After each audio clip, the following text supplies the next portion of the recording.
Malapit lang ako sa Talisay. Oo, Ah, malapit po sa Cebu. Malapit. correct. Marpa. Produkto kami ng Cebu, Bantayan Island. Northern po. Northern Cebu yang Batayan. So, yung 80s at 80s, 86, 87, 88, nandyan ako sa Maynila. Ang hanap buhay ko rin, boxing, street fighter kasi ako eh. Kung nasaan ang piyesta, nandun ako. Ang problema, nagpapalabas yung gym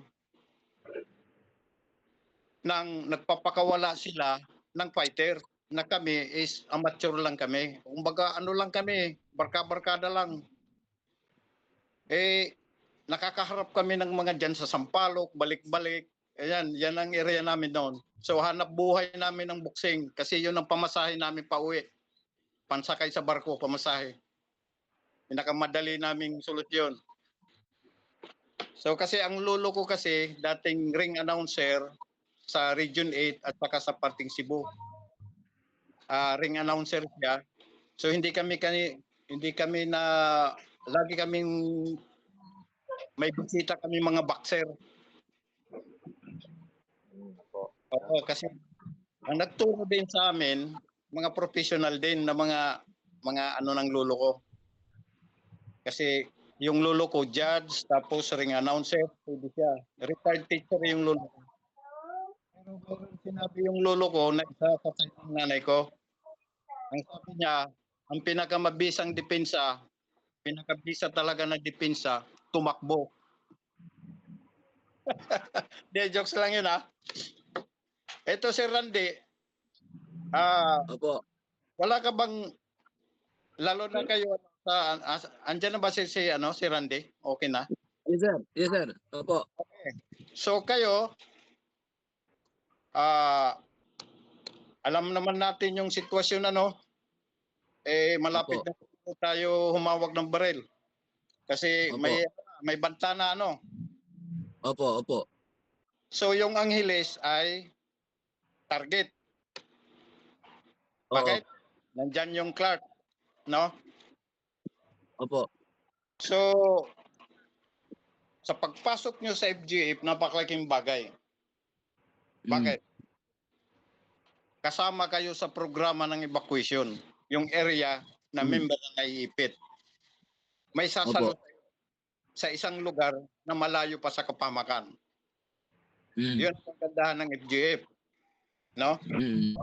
Opo. Ito. So, kailangan mag-organize kayo lagi. Huwag kayong dumipindi na ikaw lang ang member dyan sa barangay nyo. Kasi ang layunin ng FGF, hindi lang para member, para may pamahagi yung pagkahandaan ang programa ng FGF. Ibahagi ang handa. Huwag kayong maghinayang na hindi mo na member yung kapitbahay mo, but unless na paliwanagan mo. Na kahit hindi siya naging member, naging handa siya. So, doon papasok yung, kasi ang FGF, nagmamalasakit yan, hindi member, kahit hindi member. Ibibigay natin yung layunin ng FGF.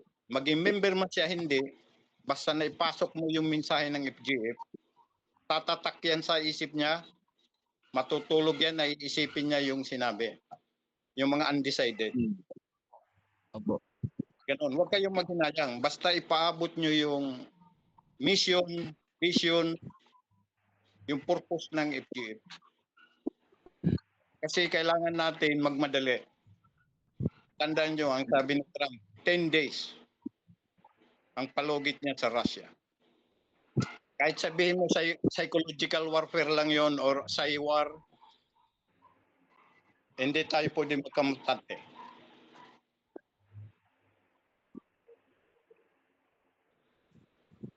Hindi tayo pwede magkumpantante. Ano tawag dito? Yung magpawalang Kampante. Kampante. Kampante. Gano'n. So, yun ang pinaka-importante sa FGF. Tayo lang ang may organisasyon na kasama sa programa ang pamilya. Secure ang pamilya.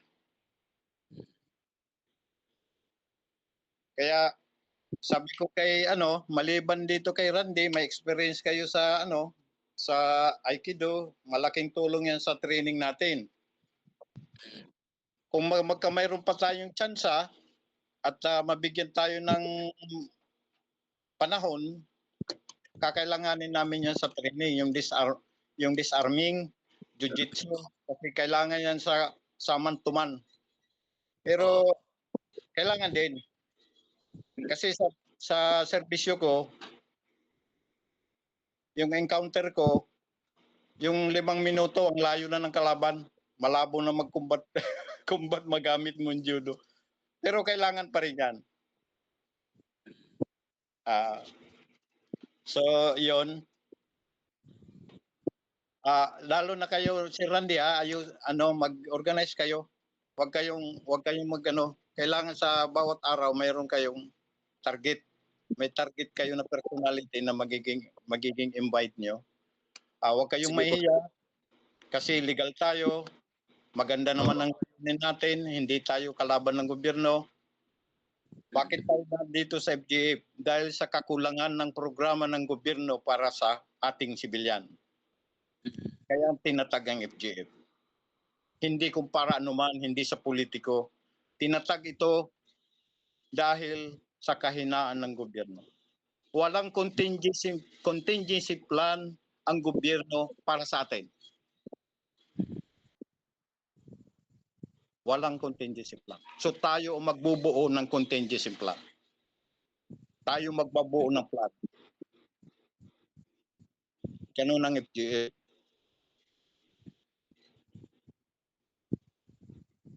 Kaya mahalaga sa atin, sabi ko nga, recruit, quality, hindi quantity. Kasi baka maging virus sa atin yan sa samahan.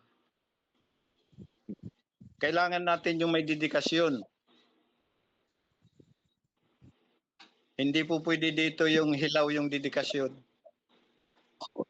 Kasi pag hilaw ka, baka isang missiles pa lang yung sumabog, wala ka na, iniwan mo na yung tao mo. Pinabanag kanya-kanya, awa ka na ng sarili mo. Kasi kung may dedikasyon ka, may pagmamalasakit ka sa organisasyon, hindi ka papayag dapat na may iwan. Oo nga po. Yan ang primary ng mission ng FGF para maibsan yung problema ng Pilipinas pagdating sa gera.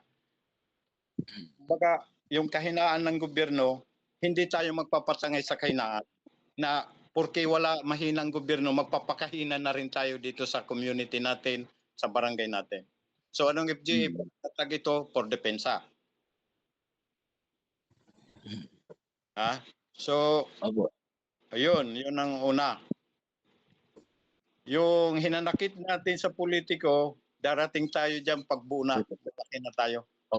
Pag may boses na tayo, rerespetuhin na tayo ng mga buhaya.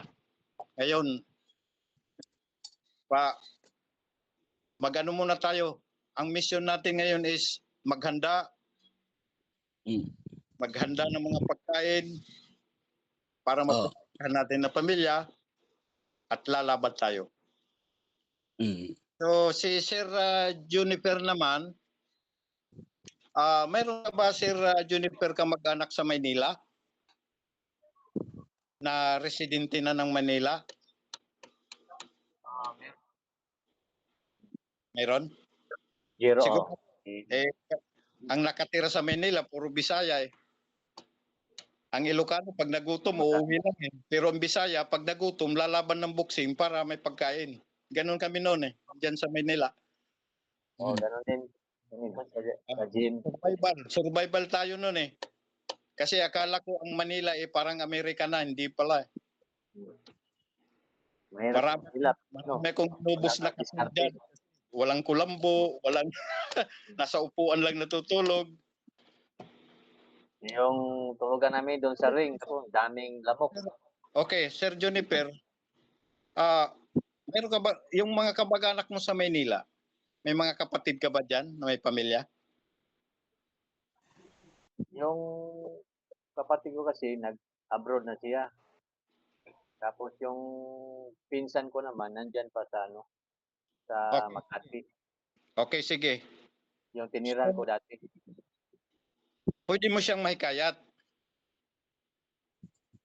Pwede. Pwede, sir. Oh. Kasi alam mo ang Manila, pag nagkaputukan, target yan. Within 24 hours, durog yan. Saan tatakbo yan? Mga tao dyan. Natural sa probinsya. So, sino sasalo sa kanila? Kung ang isang probinsya pupuntahan nila, wala silang kakampi. Kanya-kanya. So, yun ang inano ko sa iyo. Kung kaya mo silang i-invite or makinig, pag nakapag-desisyon ng maganda, edi sali. Kasi yun ang mission ng FGF, hindi lang kukunti. Kung maaari lang namin i-save ang buong Central Luzon na walang masasaktan, gagawin ng FGF. Kaso, dito lang muna tayo. Manghikayat. Ulit tayo.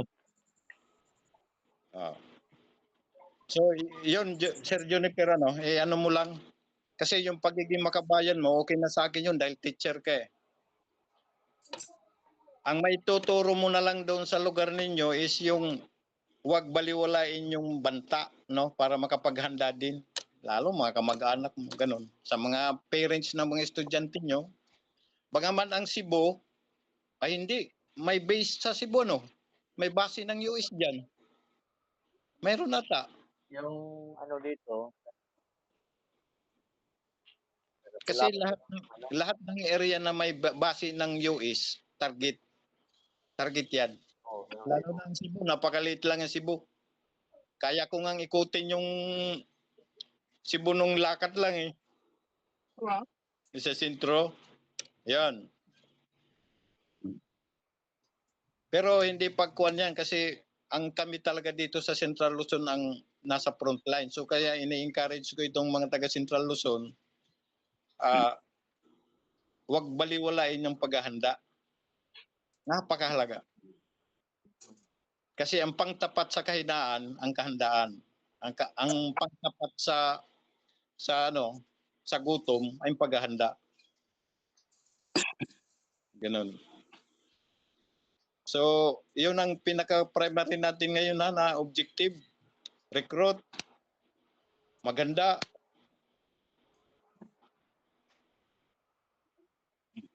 Kasi walang makakapredict sa gera. alam ko yan. Baka bigla na lang sumambul at di natin alam. Hindi naman tayo kasi ang kwan eh. Hindi naman nila sinasabi yung totoong mangyayari eh. Kaya lang mag-a-advance tayo. Mag-a-advance tayo. Kasi yung history ng Japan nung panahon ng World War II, nahuli nag-organize ng guerrilla. So ano nangyari? Ang dami nag-suffer. Kaya yung mga natin dito, yung mga leader natin dito sa national, sila General Lopez, nagtayo nitong organisasyon dahil alam niya na kailangan ng resistance. Kasi pag naramdaman ng kalaban na may resistance sa bawat province, ano yung resistance? Tayo yung guerrilla or any affiliated na mag-affiliate ng guerrilla. So tayo yung ng resistance. Pag nalaman ng kalaban niya na may resistance bawat province, madidili ang game plan nila sa atin. Kasi hindi tayo kayang protektahan ng armed forces pag nagkagera. Kasi sila mismo nasa front line. Kukunti ang sundalo natin, pati pulis kasama. Baka nga pagdating ng gera, pati fireman bigyan ng barel sa kakulangan. So, kailangan natin ng participation. Hindi tayo po pwedeng wala tayong participation sa gobyerno. Kasi pag nakapasok ang kalaban, anong gagawin sa atin? Mumulistahin tayo lahat. Magiging alipid tayo. So, hindi tayo papayag. Kasi kung may resistance, madidelay ang game plan ng kalaban. Kasi bukod na nandoon na yung armed forces sa front line, pangalawa reservist, yung reservist army natin, pangatlo ang guerrilla. Tayo ang community defense, barangay defense. Tayo yun. Ang kagandahan ng FGF, pag ang guerrilla forces na ipit sa isang lugar katulad ng Angeles, magwi-withdraw yan. Pag withdraw nyo, may sasalo sa inyo na member. Yun ang ano doon, napakahalaga. Kasi kung kayo lang ang nag-organize, pag withdraw nyo sa isang lugar, walang sasalo sa iyo. Yun ang mission ng FGF.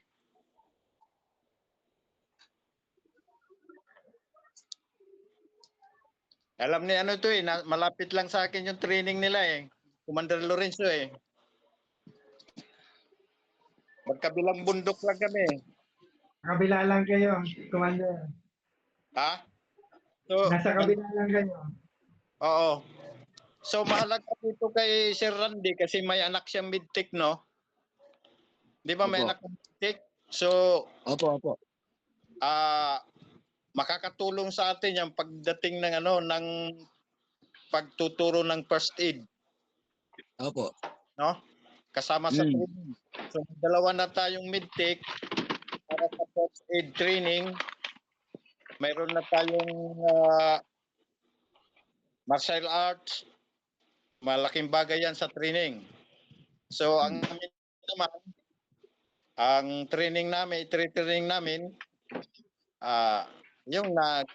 yung kung paano maneuvering, tactics, doon na namin ipapasok. Yung sa inyo, martial arts, yung sa anak nyo, mid-tech, may kanya-kanya tayong posisyon dito.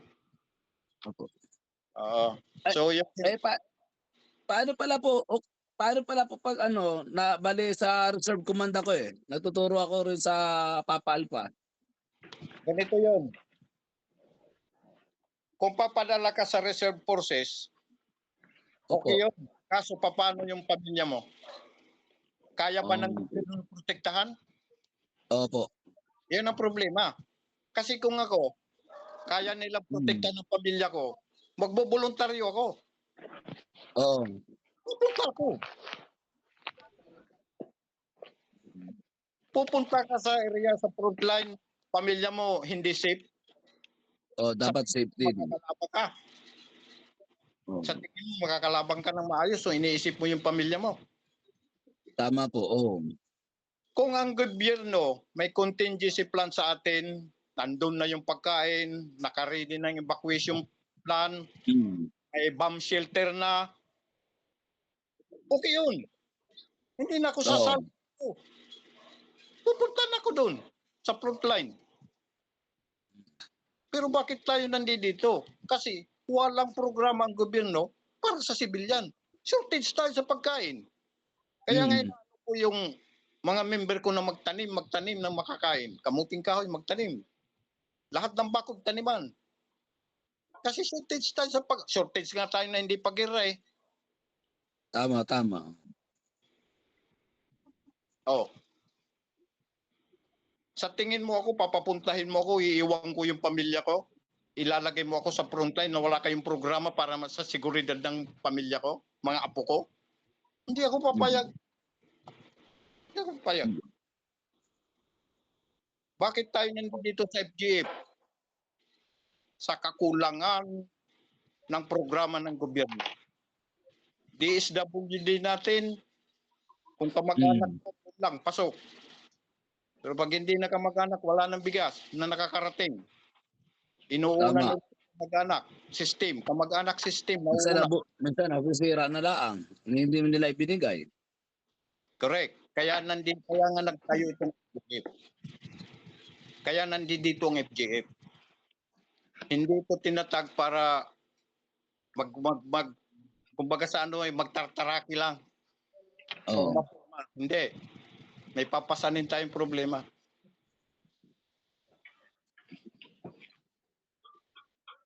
Kaya ito yung ng FGF.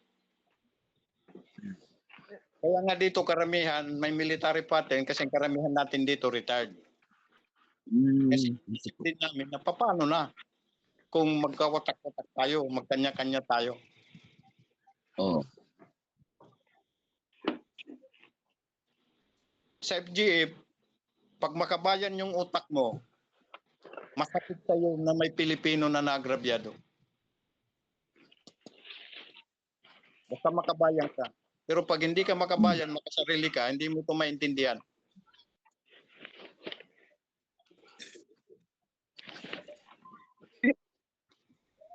So, tutok natin misyon ng FGF.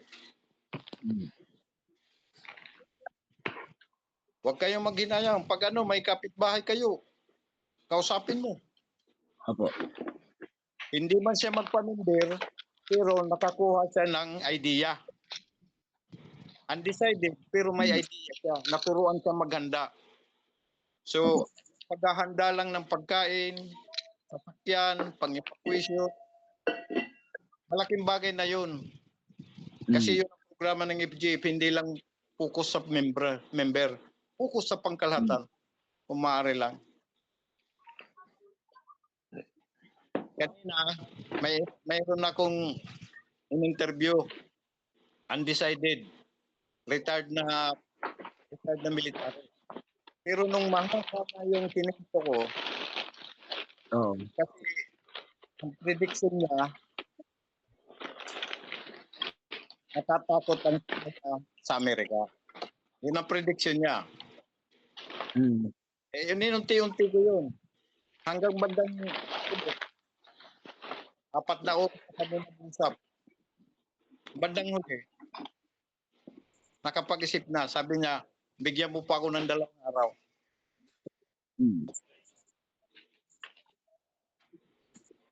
So, yung yung sasakyan niya na karag-karag, yung kuliglig, aayusin na niya bukas. Kasi kailangan ng paglikas. Paano kung hindi kondisyon ng mga sasakyan mo sa paglikas? Anong basic needs? Ito basic needs. 2 tulda. Tulda, yung rubber rice. Meron tayong mga tools na pagdating natin sa evacuation, makatayo kaagad tayo ng tent na sarili natin, bawat pamilya. Kasi pag kinuha ka, may time pag sinabing itong oras aalis na tayo, lahat ng FPF dadalhin na sa Camp Llanera. Na. Kaya encourage nyo yung mga member natin, targetin nyo yung may mga sasakyan. Para yung walang sasakyan doon isakay. Makalikas ka agad. Wala man kayong problema, bakit? May sasalo sa inyo. May sasalo sa inyo. Ito yung binibigay ko sa inyo na idea para makapag-isip kayo na ganito palang FGF, hindi lang pala ang Angeles ang didepensa. Pag umatras o may sumusuporta sa ibang probinsya. Ito yung kanakaan. Kumbaga, isang thinking walis tayo buo. No? Ganun. Lalo na tayo nasa Central Luzon kasi nasa front line tayo. Huwag tayo magpatupik-tupik, huwag tayo magpabagal-bagal ng sistema. Mag-organize kayo, maghanda kayo. Handa sa pagkain, handa ang sasakyan, handa yung mga pagkain, handa yung tulugan, yung magiging shelter natin. Matapong pagkain. Sir Juniper, advice ko na lang sa iyo, Sir Juniper, kasi nasa Cebu ka, para makaambag ka ng tulong sa Central Luzon. Mag-encourage ka na lang sa mga partido sa Maynila. Kung ang kung ang plano nila is i-exit lang sila ng Maynila, paano kung durog na yung mga daanan? Paano ka makakauwi sa probinsya mo? Pagdating mo sa Pagdating mo sa Matnog, puno na ang sakayan. Kasi lahat ng mga tao papunta ng Bisaya, mag-uuwian. Paano kung ang pamilya mo, mga kamag-anak mo dyan is hindi ka agad maka-exit? Matrap. Oo nga, paano yan po? Ayun ang kalagaan ng FGF. May sapalo sa'yo. So encourage mo sila. Wag na silang undecided. I-ano mo yung tumbukin mo yung mission ng FGF. Turuan yung paghahanda kasi may geranda. Ayun lang, Sir Victor.